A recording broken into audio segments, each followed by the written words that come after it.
welcome to this business clinic. So my name is Anne and I'm your host. I help book coaches build profitable businesses, and we do that by focusing specifically on what works in your business, because what works in your business will not work in other business. So this is an open Q&A. You can just drop the question in the chat or into the whatever you prefer. I also have some questions from people who could not be here. So if you don't have any question at the time, then we can always fall back on those questions and I'll take them. I don't have a specific question, no. Cheyenne, do you have one? Not at the moment. Yeah, if we could, dig into the questions that have been asked already, and maybe something else will come up. Yes, that's what generally normally happens. Other questions pop up in the meanwhile. So first question comes from Emily. Emily asked me, what is the biggest mistake book coaches make in getting more clients? So that's a very broad question. So I'm going to try to shorten that a little bit. But I would say the biggest question, the biggest mistake I see is the niching. When you talk to everyone, you talk to no one. Bev, perfect example. I will put the link of Bev's website in there, because Bev is a perfect example. When you choose your niche, you can really dig into that. So Bev, she focuses on edgy, mature women as a business book coach. So she does not just have that genre of business book coach. She also very focuses on a specific audience. The advantage you have by specifically focusing on that audience is that you really get to know what they want, what is their language, the way Bev will address herself to her clients or potential clients is very different from someone else. Like I actually interviewed Darlene Bical on my podcast, and she's a business book coach who focuses on faith-based business owners. So the marketing language is very different. While in theory, they both are business book coaches, but they're not the same audience and the same marketing language and where you will find your leads and so on. So I would say that it's probably the biggest mistake that I see book coaches make, just simply because if you don't have that niche, you're talking to anyone, and then it gets very confusing on what exactly you offer or you don't offer. So can I just add something there, Anne? I think I could reassure people that even though my niche is very clear, other people show up as well, because the people I do deal with refer other people to me. So I've got a brand new male client, even though my business is Smart Women Publish. I started working with this amazing, mature, retired architect who's doing some lovely stuff. So other people show up. Yeah. Oh yeah, absolutely. I mean, it's not because you have a niche that you say, okay, no, sorry, you're really not in my perfect audience. I think at that point you just have the liberty to say, oh, this is a really interesting project and I really want to work on it. So it's like a luxury, luxury client to work with, because it's not something you work usually with, but you can choose to take them or not take them. So it's actually that's a good one. I have that kind of people as well that come in my business and who are not specific book coaches, but it gives the liberty to say, okay, I really want to work with it, or I don't want to work with it. Oh, thank you very much, Bev, for that input. If you guys have any questions, just intervene. Second question comes from Raj. I want to grow my client base without relying too much on social media. I'm very present on Facebook, but scared that when my Facebook account will be closed, that I will lose all of my clients. Yes, that is a bit the big issue with social media. Especially social media changed a lot. I have a bit the similar thing with LinkedIn. LinkedIn is changing a lot. It's no longer the same. So here my advice is two things. Yes, you can do it without social media. It might take a little bit longer. It might take a little bit complicated, but you can absolutely do it without social media. The first thing that you could do is email marketing. So it means you put up your list with people. So you told me that you were on Facebook. It would be great that whatever post, whatever thing you put out there on your profile, everything really comes back to your email marketing and to that email list. And you try to get people on your email list. The reason I'm talking about email marketing is that it is still the place with the closest to your clients, and they give you permission to come into your inbox. However, it's quite complicated as well at this point because there's so much competition out there. So I would say still don't quit Facebook yet. Use it, but try to get your people on the newsletter so that if something happens with Facebook one day and you have to close your account, that you still have those contacts. A second tip would be networking. So that, I think, for me, that remains the most powerful marketing tool that you can have in your business. I know it's also the one that people don't want to do because they feel it's very scary. They're a little bit like, frisky to start doing it. But for me, it still remains the most successful. So this means that you can, for example, on Facebook, just start reaching out to the people that follow you, the people that connect with you, and again, trying to get them on your email list. Networking doesn't always mean just on socials. You can also go to events, even if it's virtual. If you don't want to get out of your house, you can go to virtual events, which, by the way, makes it, again, so interesting when you have your niche, because when you have your niche, you know where exactly to focus and which events to do, because that's also one of those things when you do networking, people get very quickly overwhelmed because they have the impression they have to go everywhere. You don't have to go everywhere. You have to go where your perfect ideal client will be there. Having a niche, you know where to go. So that kind of networking, and as well, get in contact with other book coaches. This is, again, one that very few book coaches do, but please reach out to other book coaches, reach out to publishers, reach out to the professionals in your sector. There was, again, a really interesting conversation I had with Rhonda. And so she doesn't do any social media marketing. The only thing she does is having built up that relationship with publishers. And they will refer her people. And then when she's working, so there's a lot of things that you can do out of social media. I think the bigger problem you might have is more of a mindset of the sense of like, oh, I need, because let's face it, it's easier to be on Facebook, put out your articles, and then you have the impression that you've been really working on your business. And it's much more difficult to go say, hey, I'm a book coach, I do this, because of course you never know what the reaction will be. But it remains the most powerful tool. So I hope that has helped. Unfortunately, I don't have a quick fix here. It's really, get out there and get in contact with your clients. Some of them might have been following you on Facebook, I don't know, for years, but don't know how to reach out, or a bit risky or scary or anything like that. So you never know what comes out of it. But I hope that this has helped. If not, just let me know, and then I will take your question in the next business clinic. Question number 3 comes from Leeway. Leeway says, how do I handle a difficult client who's not making progress? That is the one big question. So the first thing is, I would say, maybe change a little bit your mindset and sort of like difficult client. You don't know what's happening in the life of your client. So there might be lots of reasons that she is the difficult client. Secondly, is I would ask her, okay, what are the goals? What did we decide? You wanted to write your book in 6 months, for example. Is that goal still sustainable for you? Is it still the goal you want to do? Or even just writing the book, if you see that someone is consistently coming in and didn't do the work, it might also be that writing the book is no longer a priority, and just, you can never know. So first thing is like the goals. What is going on at this point? Is the goal still valuable or not? The second one, if the goal is still the same, why is there this issue? What is the frustration? What is the challenge? I see this in my business all the time. It happens, but it can be the small things. Like I've had a client and I saw she was really not present, and then she told me, yeah, well, you know what, I actually broke up this morning with my husband. I was like, yeah, we cannot have a coaching call when you have this going on. So we just canceled the call and delayed it for another. So that's just a small thing, right? That can happen during one coaching call, but there can be so many things going on in life.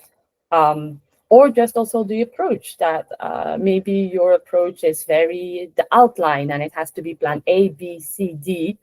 And the person was very attracted by that. And then suddenly it's like, actually, no, I need something more flexible. So it's really having that conversation of like, okay, what is going on? How can I help you? Don't be afraid if maybe something that, it's not working out with you or you're not feeling comfortable. You never know. One thing I do to try to avoid those situations as much as possible is that I always, all the time, I'm asking for feedback.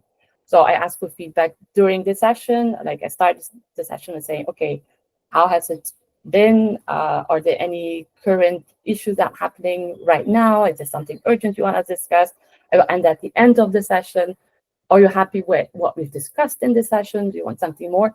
And then I also send a written feedback form because sometimes people are just not comfortable saying things in your face. So that's really the thing I would do with this person. Your email was a little bit feisty, so I would say please just take a step back. You don't know what's happening in her life, so have that conversation. So many things happen in each other's life. It can be a very small thing that is actually blocking the entire process, and if you figure it out what it is, you can always see what to do. So I hope this reply has helped you. And I'm wishing you all the best with your client so that you can figure out a solution that is satisfying both for you and both for her. Okay, this is going to be my last question. And so Bev and Cheyenne, no pressure, but after this, you're on the spot. So this is actually a very interesting question who came from Sophia. So Sophia asked me a similar question about what is the biggest mistake book coaches made. I told to her that niching was the thing. She came back to me saying, oh, well, I already have my niche, but I feel I'm in a very saturated niche. So she is in the niche on the market as a memoir book coach. So Sophia, yes, that is one of those this is one of those markets that become very saturated because a lot of people get on there. I also see that more and more, for example, therapists and psychologists and so on now also start offering that kind of services to talk about the life story. So I know it's a very saturated market. It doesn't mean, however, that you cannot find your place in that market. First question I would say, first advice I would have is think about the memoir niche you are in. This is very similar to what happens on the business book coach market. You can no longer sit there and say, I'm a business book coach. There's too much competition out there. You now have to have that extra niche. I gave the example of Bev and Daleen, both business book coach. Bev is going for the edge and material woman. Daleen goes for the Christian-based, the faith-based, well, it's Christian-based, the Christian-based entrepreneurs. So you see very different audience that she's targeting. So that would be my first advice. Memoir, yes, but can you go a little bit further in that memoir niche? The second one is, what do you do differently from someone else? So that can be, for example, a methodology. In memoir, it can be very sensitive. I've seen a lot of people who use very specific methods. Last week, I talked with someone who was using the Felton Price method, or some people will do visual boarding or something like this. Like I think especially in memoir, here it can be really a good idea to think about, okay, what do I think is the best way to get my writers to access those deepest emotions? Because memoir is very, very emotional. I think it's one of the most emotional genres that you can be in. So what is the best method that I can use and that I'm really perfect in, that I can get out? And that can be anything. I remember talking with a book coach who, for example, is an anthropologist. And so she uses the anthropology methodology to get the best out of people. So it's really feeling, okay, where can I make my difference? And for example, you could be memoir book coach focuses on stories around childhood trauma that you bring out with visual boarding or something like this. So you see, it's very different if I tell you this than if I tell you, oh, I'm a memoir book coach. Because again, memoir book coach, I feel like everybody now offers you to write your memoirs. So I would say that's a kind of thing really to think about. Thank you very much for the question, because I thought it was a great question. And if you have any other follow-up questions, just be ready to let me know. Okay, that was it for my follow-up questions. Any subject you want to discuss? We can also just have a general subject discussion. So, Cheyenne, what do you coach? What's your book coaching genre? I actually specialize in fiction and creative nonfiction, so narrative works. I don't specialize in business books or anything else like that at all. And something I've been doing to find new clients, because the thing is, I had been on Fiverr my entire career as an editor, and that's they changed their algorithms this spring, and so many people have lost their businesses entirely there. And I realized I need to know how to. I had been just focusing on the craft of writing a book, and I hadn't been focusing on the business side at all. I just been relying on Fiverr to bring me customers.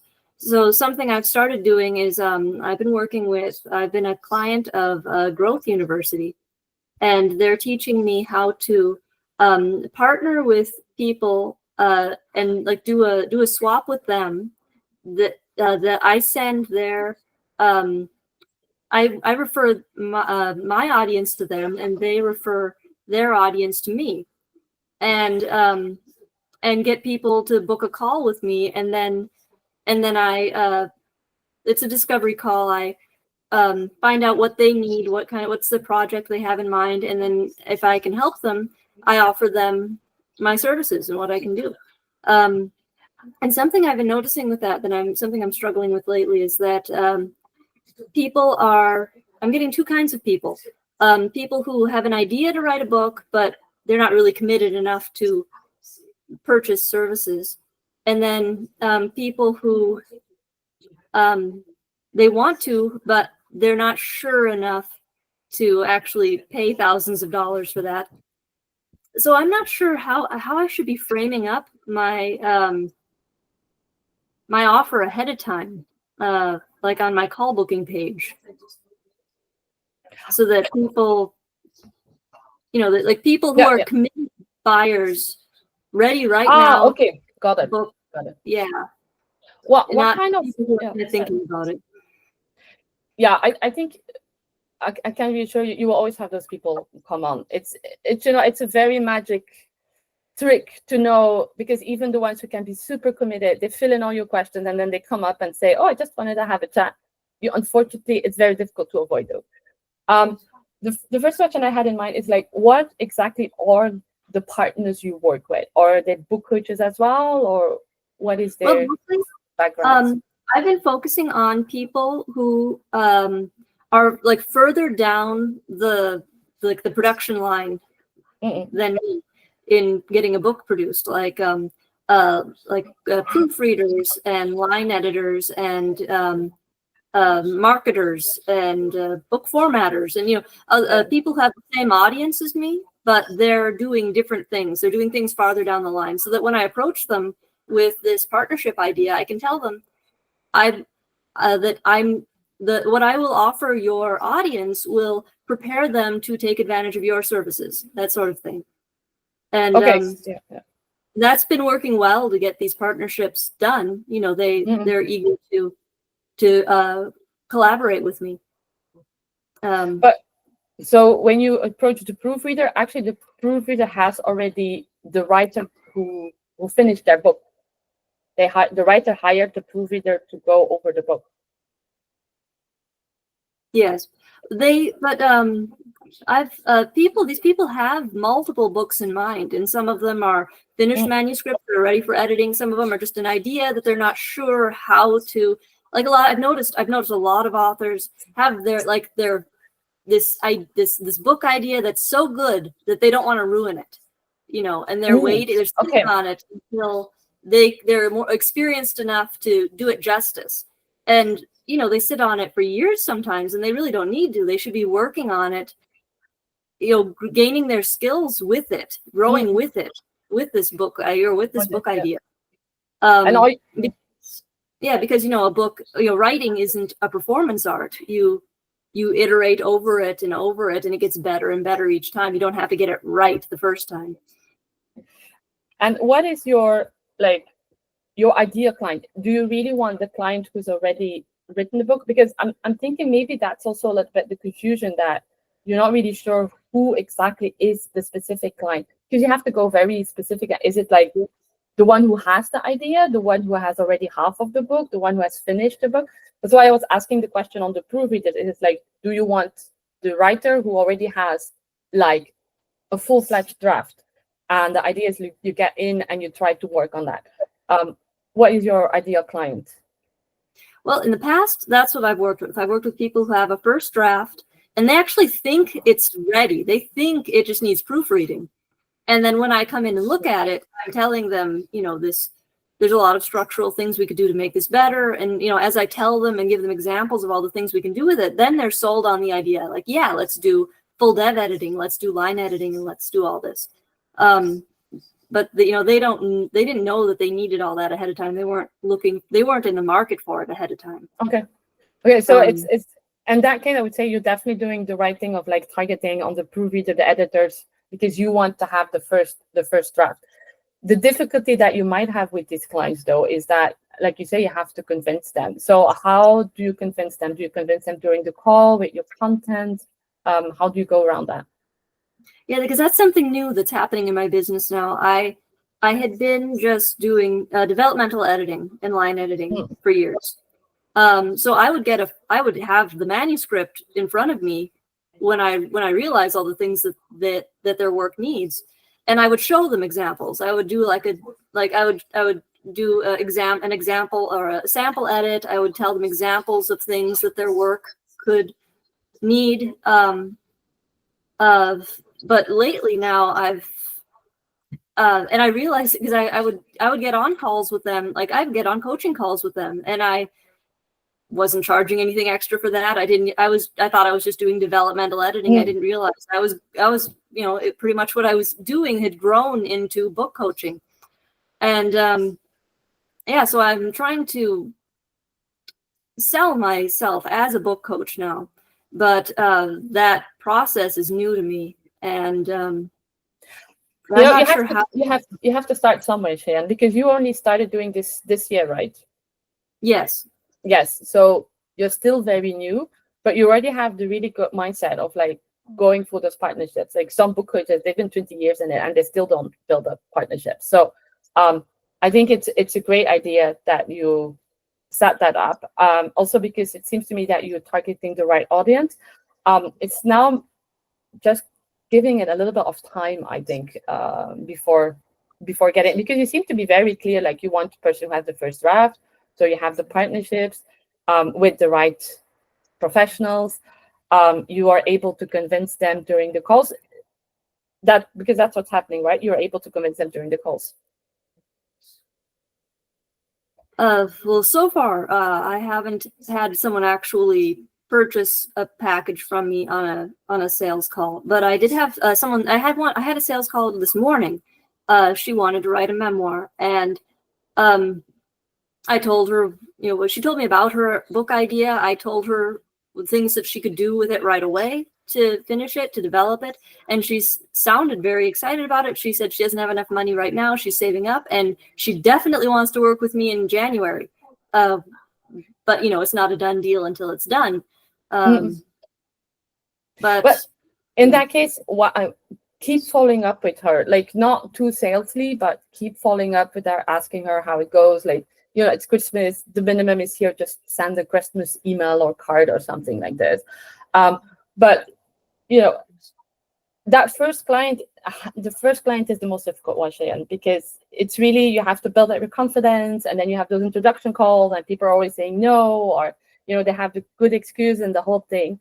But you will see once you have that first client, you really will take off. At this point, your priority is really do that outreach, your partnerships, build up other partnerships, be behind it. Like try to put yourself an objective of like, okay, today I want to send out, for example, 5 emails, and I want to have that conversation, because that is how you're going to get the clients. You need the introduction calls, and at this point, you're not having the clients because probably you don't have enough introduction calls. So it's like, just move it up and try, do that outreach. Which social media are you on? LinkedIn or? I'm on LinkedIn and Facebook. I don't use it much. I'm trying to keep up with it. I'm focusing mostly on my newsletter. I'm trying to definitely be consistent with that. Yes, if nothing else. Yes. So then you can probably do a little bit more with the networking as well. Like, have you reached out to your family, friends, old colleagues? Yeah, I've done that. That was a short list, sadly. You never know, Cheyenne. Like, just, what I did in the beginning, even like I initially worked in the finance industry. Even if, like, I even contacted people who were in the finance industry, and I was pretty sure like they don't even read a book, let alone that they would know a book code. But you never know, because it builds up your reputation, and then out of the blue you can have someone coming out. I would say also on LinkedIn, you can really select the people that you want to work with. So be on there. Check out, are there people that maybe mention that they're thinking about a book? Just, because the thing is, and this is the non-sexy part of the business, that most people will say, oh no, I just, publish 5 posts a week on LinkedIn and then it will come. Unfortunately, when you started the business, you don't have the authority. People don't know yet that you are there. So first thing, you already have your super niche, you have your audience, you know exactly who you wanna target. Now it's putting in the time of really putting yourself out there and saying, hey, I am here. Reach out. There's no one too big to not be good enough to, like, not to reach out and send out those messages, because what you need now, you need that first client. You really want to sign that first client. So it's a bit tricky because it's also the end of the year, but that can be an advantage for you, as most of people are also popping out. I'm just thinking, because you do creative, one of the things that you could follow on LinkedIn is the hashtag NaNoWriMo. So there could be, I think maybe more on Facebook, but I have seen it passing by, and there's a couple of quite active NaNoWriMo groups on LinkedIn, which is very weird to say, because LinkedIn doesn't have active group and it's not known for its active group, but there are some active NaNoWriMo groups. So that could be also like already an idea. I've heard so many authors are boycotting it now, though, because of the kind of problems, the scandals they've had the past year or two. I must say yeah, that's something. You remind me, though. That's another thing. I always forget to put hashtags in my posts. I should like put that in my calendar every time I'm going to schedule a post, to remind myself to put hashtags in there, because I've noticed I definitely get more engagement on posts when I do that.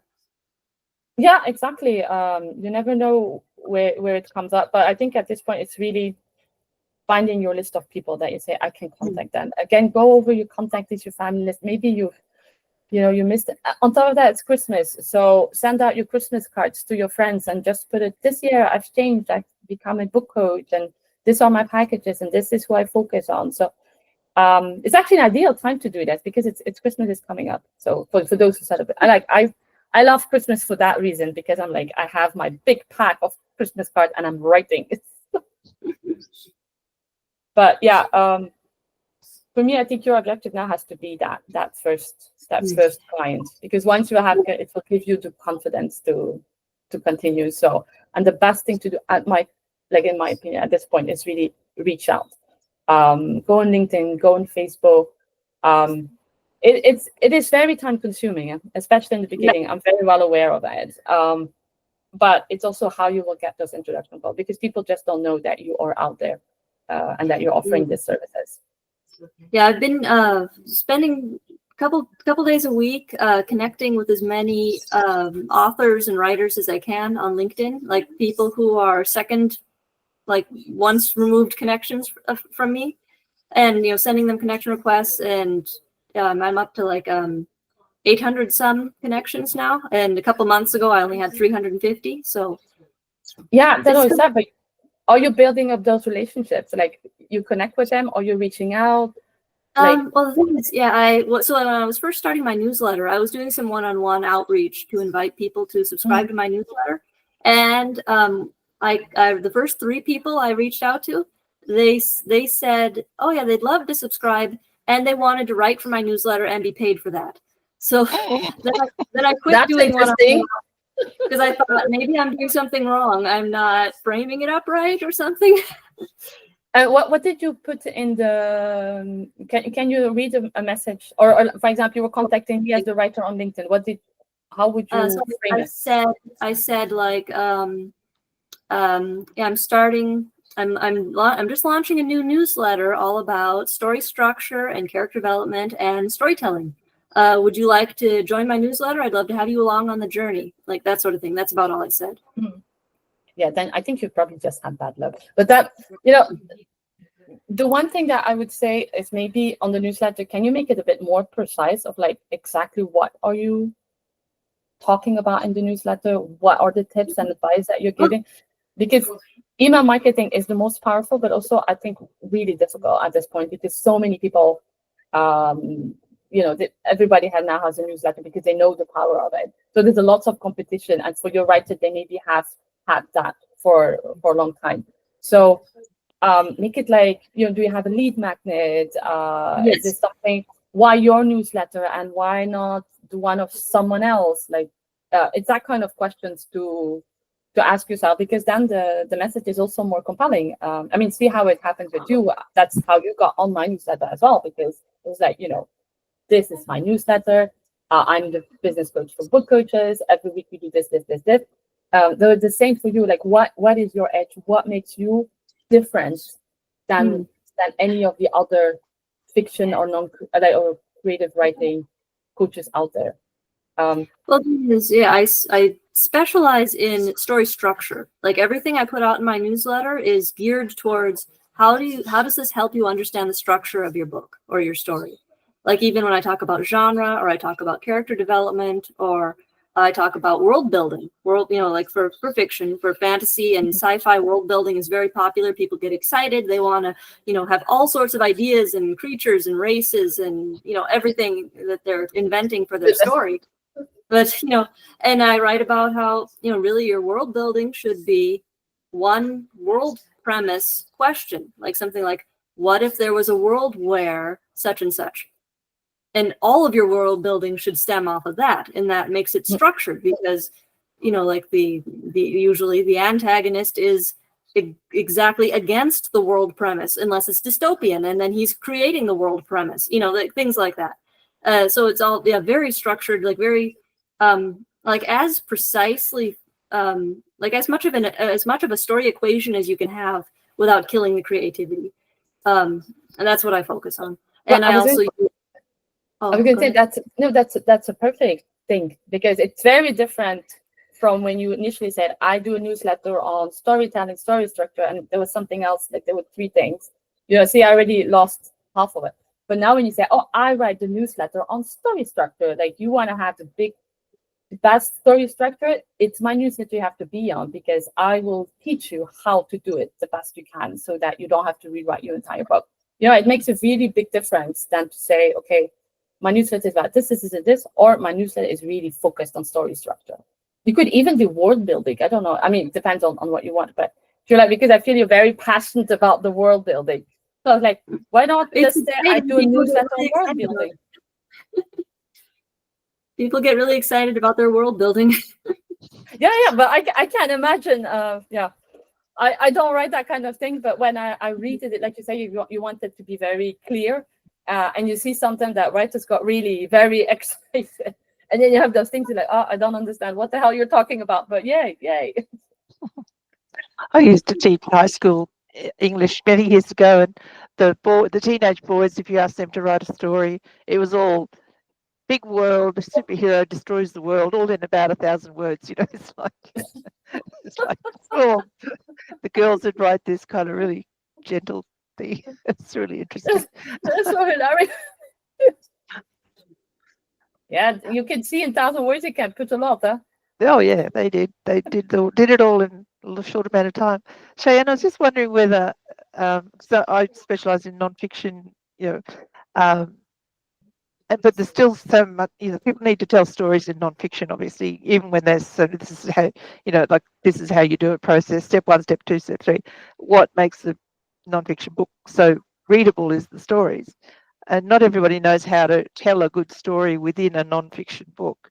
I don't know if that could be just one little blog post you do on LinkedIn or something, but because that's your audience there on LinkedIn, is how to tell good stories for your business or in your business book or something like that.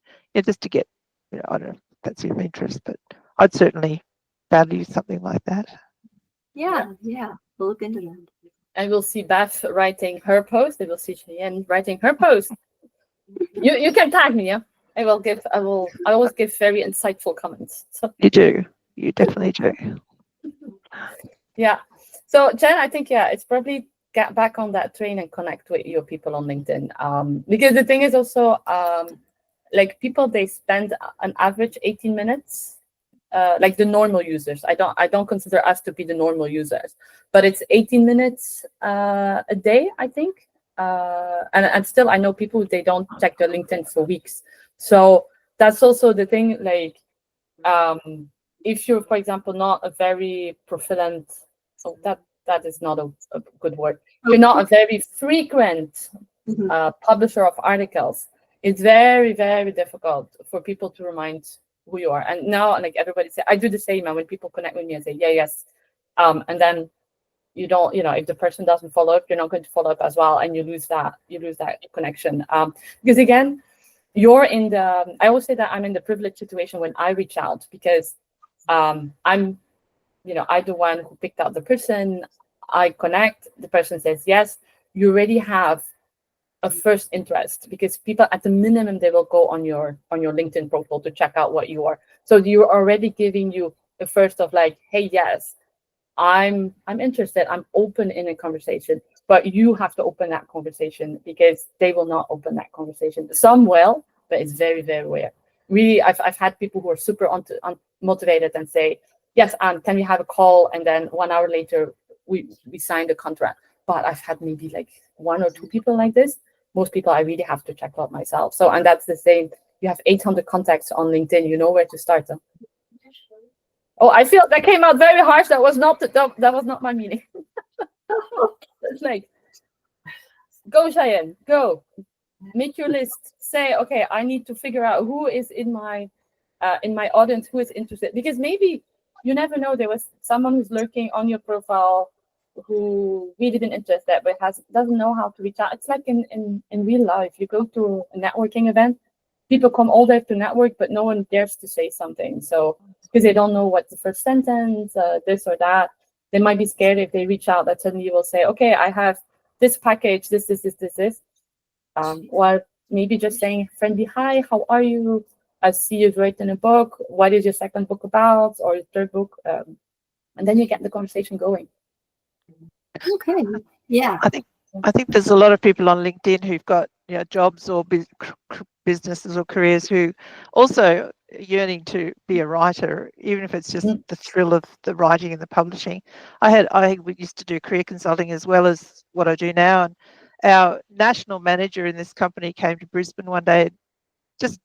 He had done the LinkedIn check of me, and he asked, started talking about what I do in publishing. Turns out he'd written a non-fiction book and needed some help with it, and he's, I hooked him up with some. I mean, this is a really go getter CEO of a national company who was a writer on the side, and you never would have guessed it.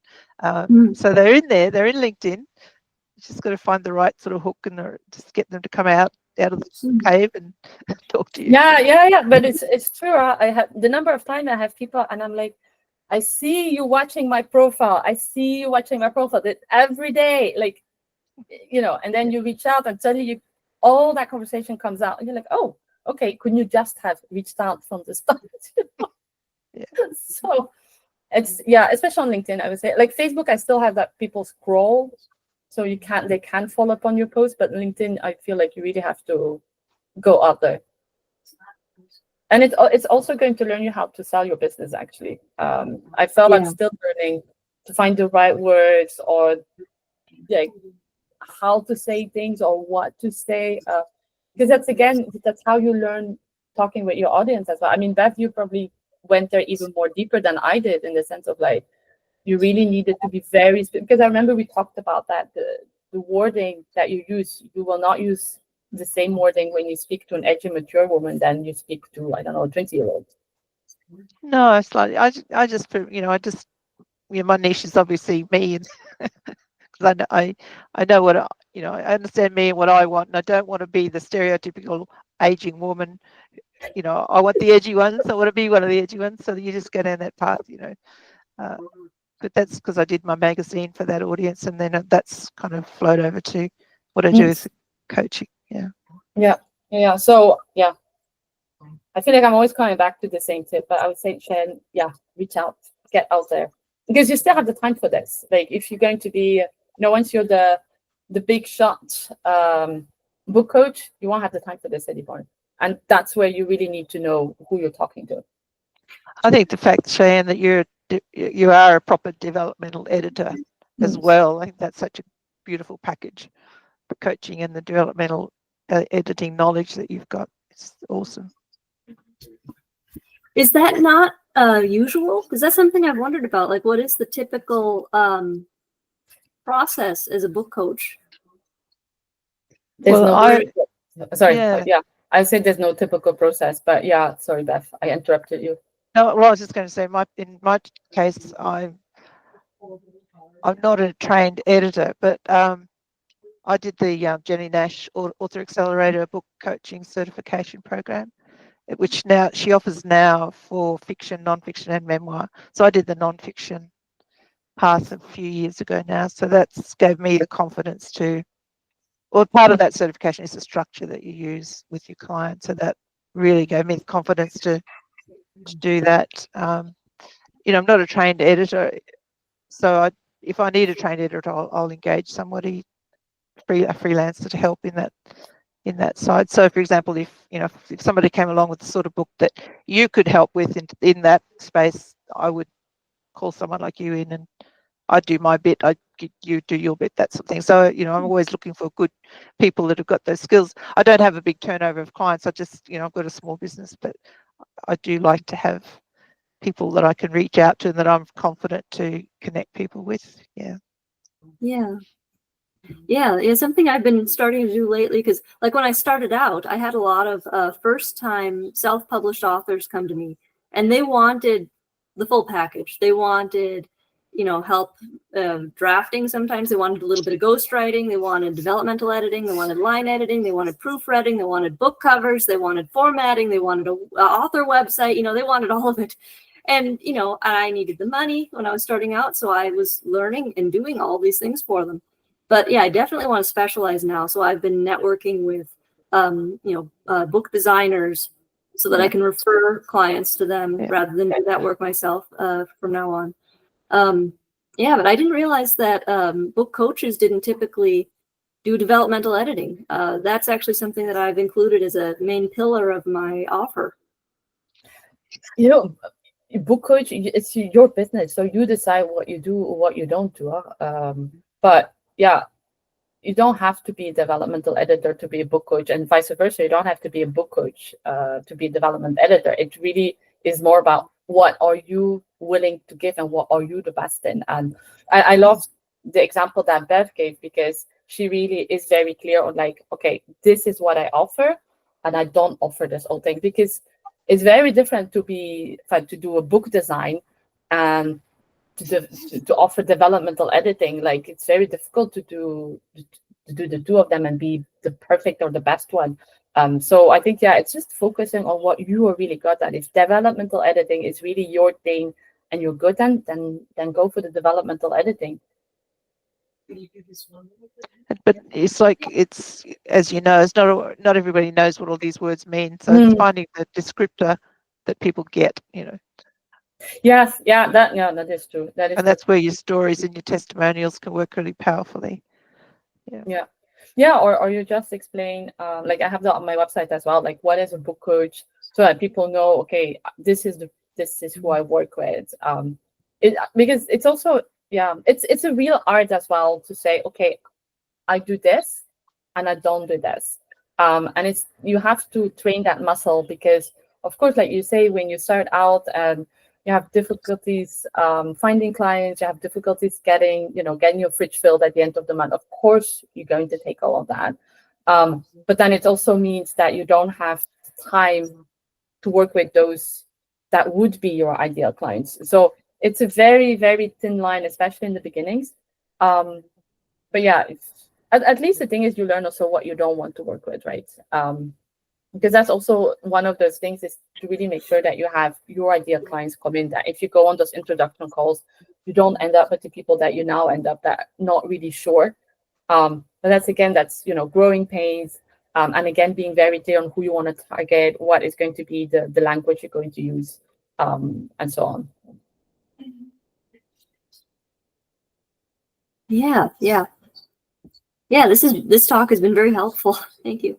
Yeah, I hope that we didn't like that. I didn't discourage you or like I'm like, but no. yeah, because I feel I know the beginnings are the most difficult, especially when you haven't had that first client. That you really have to push through and just give your all in. Because I'm also saying, like, at the time you don't have clients, so honestly, you have all the time in the world to go through those 800 leads on LinkedIn. 800 leads, I'm pretty sure your client is in there. Yeah. Oh, I'll try. like, yeah. No, Cheyenne, you already have so many good things put in place. Like, you know who you want to work, you have your ideal client, you set the partnership, you're not afraid of reaching out, you have a newsletter. It's really a matter of time now. So don't be discouraged. So I'll connect with you on LinkedIn, Cheyenne, if that's okay. Yes, I'd love to. I'd love to connect with you. Cool.